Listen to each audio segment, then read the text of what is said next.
নামাজে বসলেই দেখবেন যে আপনার মন এদিক সেদিক শয়তান টান মেরে নিয়ে চলে যায়। আজকে যে গুরুত্বপূর্ণ ২টি পয়েন্ট আপনাদেরকে জানাই দিব, এই পয়েন্ট ২টার মাধ্যমে আপনার মন কখনো শয়তান এদিক থেকে ওদিক টান দিতে পারবে না। আপনি মনোযোগীভাবে ৫ ওয়াক্ত সলাত আদায় করবেন ইনশাআল্লাহ। এই ভিডিওটি আপনি যদি শুরু থেকে শেষ পর্যন্ত দেখেন, আমি আশা করি যে আজকের পর থেকে আপনার নামাজে মন কখনো শয়তান এদিক থেকে সেদিকে টান দিতে পারবে না। কারণ আমি এই আমলগুলান, এই পদ্ধতিগুলান আমার রুগীদেরকে দিয়ে থাকি, তারা অনেক উপকৃত হয়ে থাকে। তাদেরকে দেওয়ার পর তাদের মুখ থেকে রেজাল্ট নেওয়ার পরেই আমি কিন্তু ভিডিওটি তৈরি করতেছি। তো অবশ্যই ভিডিওটি আপনি সওয়াবের নিয়তে শেয়ার করে দিবেন এবং শুরু থেকে শেষ পর্যন্ত দেখবেন। ৫ ওয়াক্ত নামাজ পরিপূর্ণভাবেই পড়তে পাবেন, শয়তান টান দিতে পারবে না। তো আপনি কি করবেন?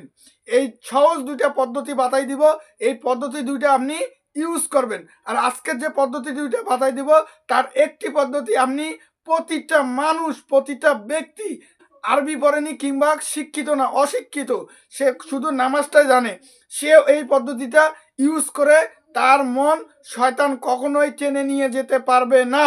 তো আপনারা অবশ্যই ভিডিওটি শুরু থেকে শেষ পর্যন্ত দেখবেন। স্কিপ করলে অবশ্যই আপনি কিছুই বুঝতে পারবেন না। তো প্রথম যে পদ্ধতিটা, এটা আপনার প্রতিটা ব্যক্তি করতে পারবেন। সেটা হচ্ছে কিভাবে? যদি আপনারা যখন নামাজে দাঁড়ান, তখন নামাজে দাঁড়ার পর সেই টেকনিকটা ইউজ করবেন যে আপনি মনে করবেন আপনি এমনভাবে পড়বেন, আপনি এমনভাবে পড়বেন, মনে করবেন যে আপনার পার্শ্ববর্তী লোক কেউ শুনবে না। আর কিন্তু আপনার আপনার যে পড়তেছেন সেটা আপনি মনে করবেন, নিজে নিজে মনে করবেন যে আমি শুনতেছি, বা আপনি শোনার চেষ্টা করবেন যে আপনি নিজেকে রিপিটিভ, মানে আপনার আয়াতটা যে আপনি পড়তেছেন সেটা আপনি শুনতেছেন, ঠিক হচ্ছে কি না এটা আপনি আপনার মস্তিষ্ককে বুঝাবেন, আপনার মাথাকে বুঝাবেন যে আমি শুনতেছি।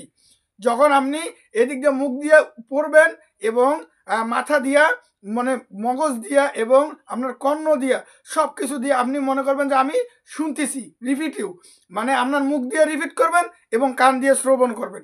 এরকম মানে বাহিরের লোক যেন শুনতে না পারে, আপনি যে পড়তেছেন আপনি আবার কি করবেন যে আমি শুনতেছি।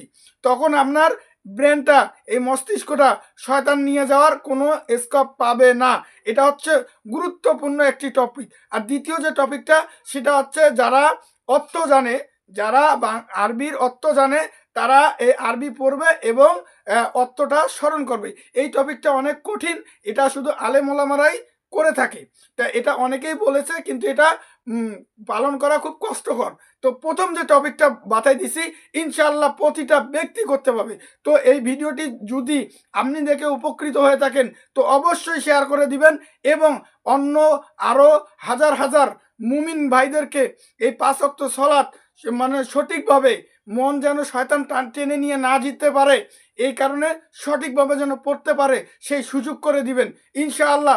পরবর্তীতে কি ধরনের ভিডিও চান অবশ্যই কমেন্টের মধ্যে জানিয়ে দিবেন। আসসালামু আলাইকুম ও রহমতুল্লাহি ওয়া বারাকাতুহু।